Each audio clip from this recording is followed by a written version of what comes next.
You've been lied to.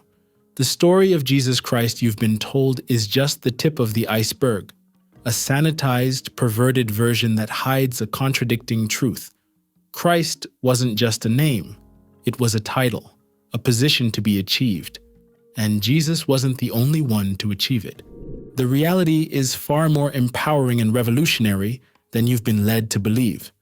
Christ is a state of being, a level of consciousness available to all of us. Yes, you heard that right.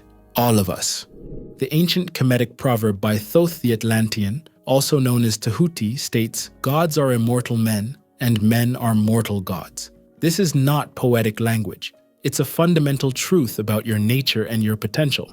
This concept of Christhood, of humans achieving divine consciousness, isn't new. It's not even uniquely Christian. It's an ancient wisdom that's been suppressed for millennia. There are many mystic traditions that still uphold these ideals. Now, I'm not only going to give you the evidence of this, but I'll even show you a practical method that, if applied correctly, can help you achieve Christhood yourself. Hold me accountable to that statement. So, in the Nag Hammadi library, discovered in 1945, we find the Gospel of Thomas. This text, hidden for centuries, contains sayings of Jesus that the powers that be don't want you to know. Jesus says, "He who will drink from my mouth will become like me. I myself shall become he, and the things that are hidden will be revealed to him." Let that bubble in your brain for a minute. Jesus himself is telling us we can become like him, that we can achieve Christ's consciousness. This isn't heresy. This is the original teaching. There's a reason why over a dozen books were left out of the King James Version of the Bible. But why hide this truth? Because knowledge applied correctly becomes wisdom, and that wisdom is power. And they don't want you to have that power. They don't want you to know that you, yes, you, have the potential to become a Christ. This title is plural.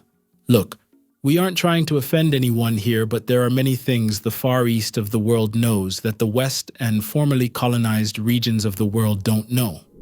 If your ancestry is of a culture or race that had their mystic traditions stripped from them and replaced with Abrahamic religion, then it'll probably be harder for you to accept the truth. That we're able to become one with God and that divine essence lives within us. You can become Christ-like and fuse with the essence of the divine all. Think about it. If you knew you had the potential for divinity within you, would you blindly follow religious dogma? Would you give your power away to self-proclaimed authorities? Of course not. You'd recognize your own divine nature and act from that place of power and wisdom. Breathe. Think. This truth goes beyond Christianity. In ancient Egypt, they had the concept of the Ak, the glorified spirit that has achieved divine status. This wasn't just for pharaohs. The Book of the Dead contains spells for ordinary people to achieve this state. In India, the Upanishads declare Tattvamasi, which means "thou art that." They're telling us our true nature is divine. We are one with the ultimate reality. Sound familiar? It's the same truth Jesus expressed when he said, "The kingdom of God is within you." Breathe. Can you feel the weight of this truth, the potential that lies within you? This isn't about worshiping a deity, a being that did not create the universe. No, it's actually about recognizing the divinity within yourself and every other being.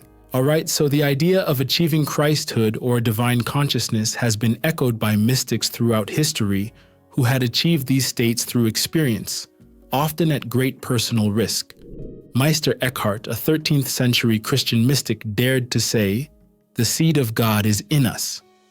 Given an intelligent and hard-working farmer, it will thrive and grow up to God, whose seed it is, and accordingly, its fruits will be God nature. Whoa, imagine a Christian saying we can become God, right? Blasphemous? No. Mystics, whether Christian or not, usually seek to experience God themselves. And these Christian mystics weren't speaking metaphorically. They were pointing to a literal truth about human potential, a truth that has been systematically suppressed because it threatens the power structures that rely on human ignorance and subservience. Think. Breathe. You're probably now thinking, This sounds great, but how do I actually achieve this state? That's exactly what we're going to explore next, because Christhood isn't just a lofty ideal. It's a practical path, a way of living and being in the world. But before we get into that, I want you to take a moment, breathe deeply. Feel the life force flowing through you. This energy, this consciousness, is the same stuff that mystics and sages have worked with for millennia. It's the raw material of Christhood, and it's within you right now. Think about your life up to this point. How many times have you felt a glimmer of something greater? A sense of connection to something vast, limitless, boundless, a universal synchronicity? I know you have at some point. Those moments could be glimpses of your true nature and your innate potential to achieve Christ consciousness. Feel what I'm saying to you right now. The path to Christhood isn't about becoming something you're not. It's about uncovering what you've always been, under those layers of conditioning and limited beliefs. Breathe. Think. This is the truth that religions have hinted at, but rarely stated outright. It's the secret that mystics have discussed atop mountains in every country, in every age, for tens of thousands of years. And now it's being revealed to you, not because you're special or chosen, but because you're ready to hear it. If you're interested in awakening Christ consciousness, then give us a like and subscribe. You help us grow, while in turn, we'll help you grow into that state. Now let me tell you about that mystic path of ascension.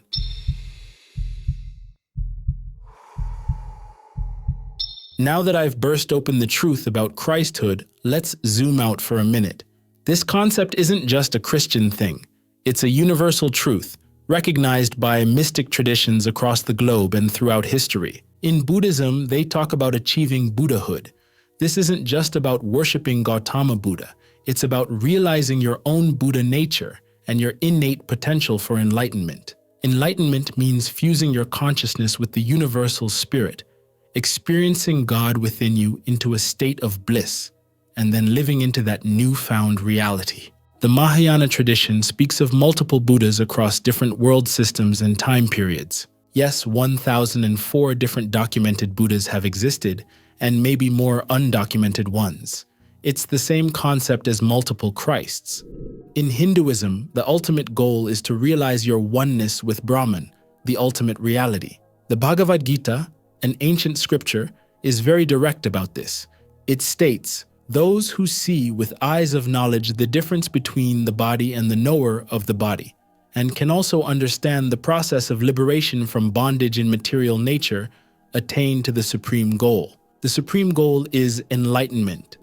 Now let me tell you about the Taoists. They're all about becoming immortal sages. These aren't just long-lived humans. They're spirits like you and me who originally were born in human physical form. Then they had transcended the limitations of ordinary existence and achieved union with the Tao, or the universal ALL, union and oneness with God. The great philosopher Lao Tzu says in the Tao Te Ching, "He who knows others is wise. He who knows himself is enlightened." Truly knowing oneself is self-realization, realizing that God lives within you and tirelessly toiling to experience what that oneness feels like. Breathe, think, feel. Are you starting to see the pattern here? These aren't different paths.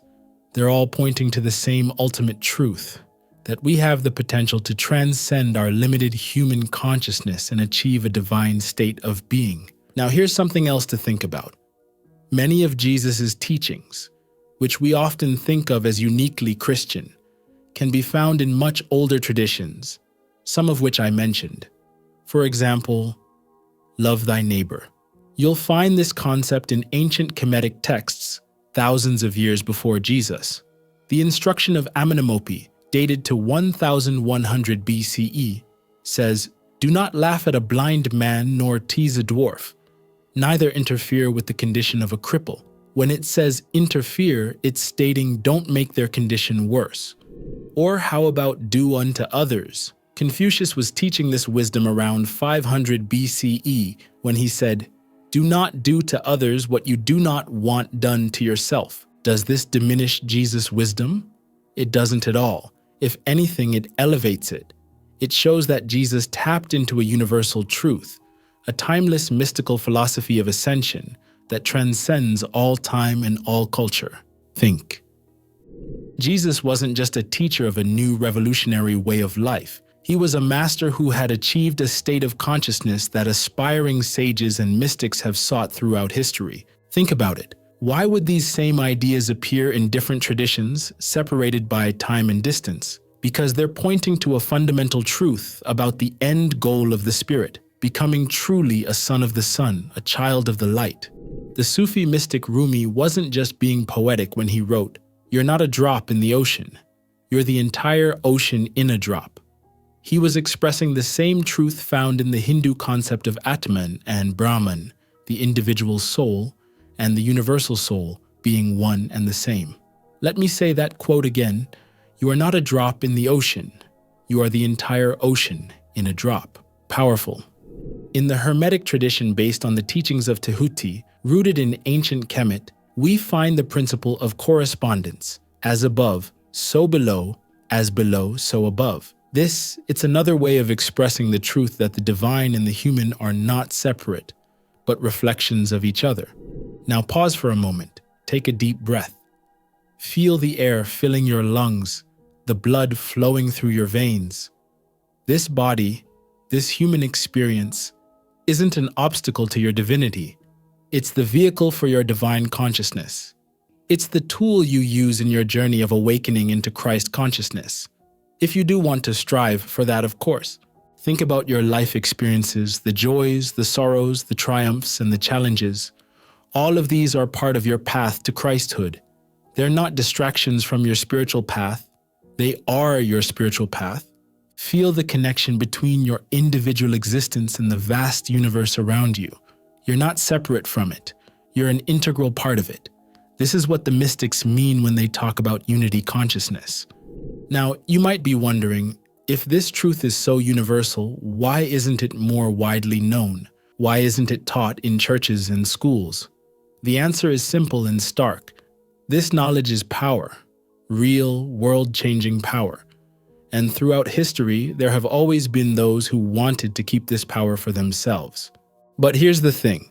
Times are changing. The veils are lifting. Ancient wisdom is being rediscovered and shared more widely than ever before. You're part of a global paradigm shift, a collective transformation in consciousness that's been prophesied by traditions around the world. It's happening now. The Hopi prophecy speaks of a time when the Great Spirit will return. The Mayans foresaw an era of heightened consciousness. The Hindu tradition speaks of the dawning of a new Satya Yuga, an age of truth and enlightenment. These aren't just myths or legends. They're descriptions of a shift in human consciousness that's happening right now.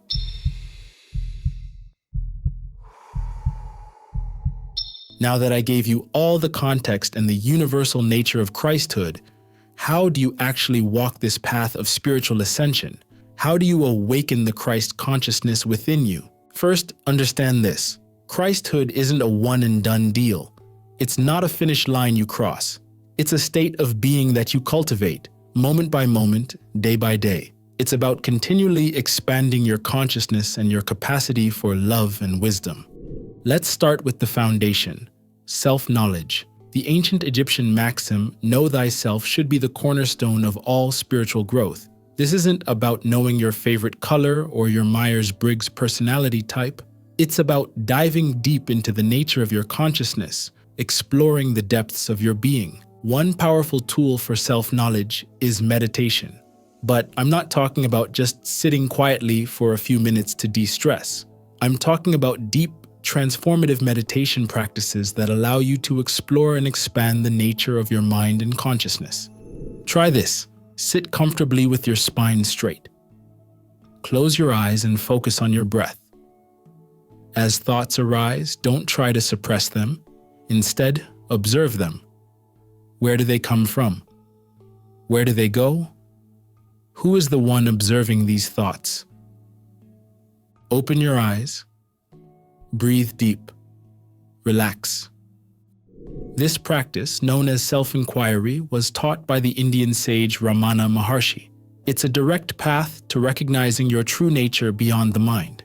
As you practice, you may begin to experience moments of stillness and clarity. These are glimpses into your Christ nature. Next, let me tell you about compassion. Christ consciousness is fundamentally a state of unconditional love. But this doesn't mean being a doormat or always putting others first. It starts with self-love and self-compassion. The ancient people of Kemet understood this. In the Book of the Coming Forth by Day, there's a spell for the weighing of the heart ceremony according to the laws of Ma'at, where your spirit must say, "I have not done evil in the place of truth," and all the other 41 confessions. But that particular one isn't just about avoiding wrongdoing. It's about aligning yourself with truth and compassion. Try this. Each day, take a few moments to practice loving-kindness meditation. Start by directing feelings of love and compassion towards yourself. Then gradually expand this to include others. First, those close to you, then people in your community, then all beings. This practice, which has its roots in Buddhist tradition, literally rewires your brain for greater compassion. It's not about forcing yourself to feel something you don't. It's about uncovering the fountain of love that's already within you. So trust your own experience. Like I said earlier, the mystics walk the path of learning God with experience, to experience the universe within you. The Buddha himself said, "Do not believe in anything simply because you have heard it.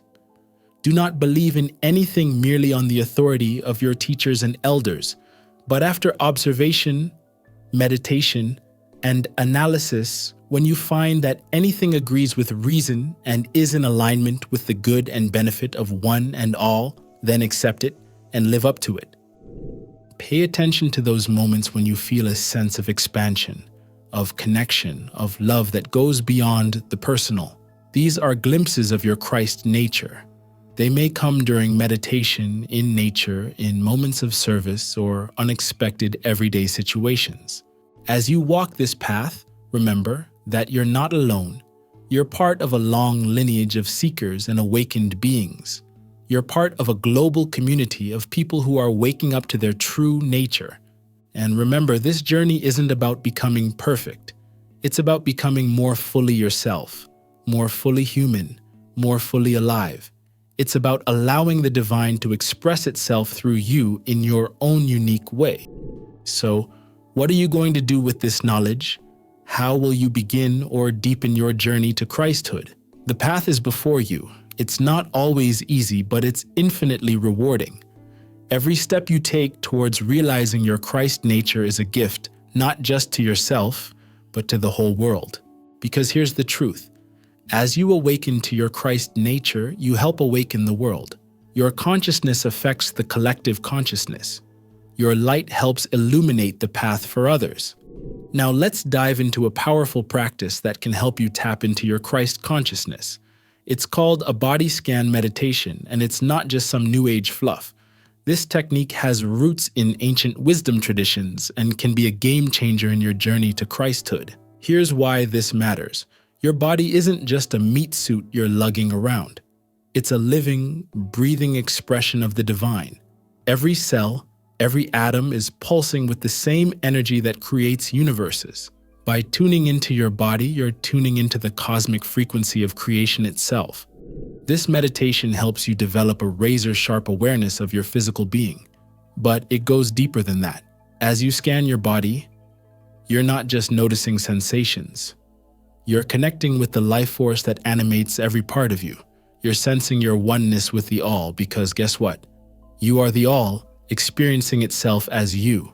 By practicing this regularly, you're training yourself to be present, to be aware, to be conscious. And that's what Christhood is all about. Being fully conscious, fully awake to your true nature as a divine being. So, are you ready to do this? Let's go. Find a comfortable spot where you won't be disturbed. You can sit or lie down, whatever feels right. Close your eyes and take a few deep breaths. Feel yourself settling into the present moment. Now, we're going to start at the top of your head. Bring your attention there. What do you feel? Any tingling, pressure, warmth? Don't try to change anything, just notice. Slowly move your attention down to your face, your forehead, your eyes, your cheeks, your jaw. Feel any tension there? If you do, breathe into it. Let it go. Move down to your neck and shoulders. These often hold a lot of tension. Just observe. No need to judge or change anything. Now your arms. Feel the weight of them, the skin, the muscles underneath. Can you feel your pulse in your wrists? Bring your attention to your chest and back. Feel your breath moving in and out. The rise and fall of your chest, the expansion of your rib cage, down to your stomach and lower back. Notice any sensations here: humming, tightness, warmth. Now your hips and pelvis. Feel where your body makes contact with the surface you're on. Move down to your legs, thighs, knees, calves. Feel the different textures of sensation: heaviness, lightness, tingling. Finally, your feet. Feel the life force all the way down to the tips of your toes. Now, take a moment to feel your entire body as a whole, one unified field of sensation and awareness. As you do this, remember, this body you're feeling, it's not separate from the universe. It is the universe, experiencing itself through you. The energy you're sensing is the same energy that powers the stars. Slowly open your eyes when you're ready. Take a moment to notice how you feel. The more you practice this, the more you'll start to sense your connection to everything. You'll start to embody that Christ consciousness, that awareness of your oneness with the all. This is how you become a Christ. Not by believing in dogma, but by experiencing your divine nature directly. By waking up to who and what you really are.